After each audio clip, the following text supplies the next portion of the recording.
સાંભળ્યું છે કે કોઈ પરિવાર મૃત્યુ પામેલા વ્યક્તિનો આત્મા લેવા હોસ્પિટલ ગયા હોય। આવો વિચિત્ર કિસ્સો દાહોદમાં સામે આવ્યો છે। ટેકનોલોજીના યુગમાં દાહોદમાં અંધશ્રદ્ધાનું જીવંત ઉદાહરણ જોવા મળ્યું છે। અકસ્માતમાં મૃત્યુ પામેલા વ્યક્તિના સ્વજનો આત્મા લેવા હોસ્પિટલ પહોંચ્યા।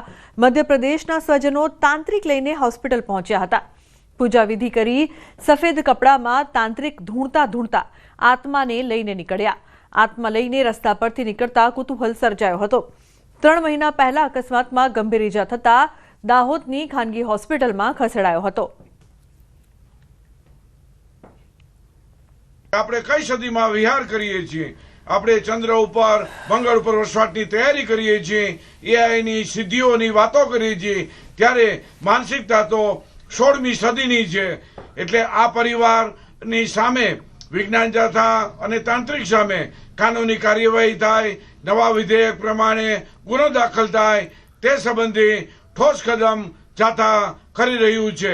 આ જે આત્મા સંબંધી વાતો કરવામાં આવે છે સદંતર બેબુનિયાદ, બોગસ અને અતાર્કિક અને અવૈજ્ઞાનિક છે।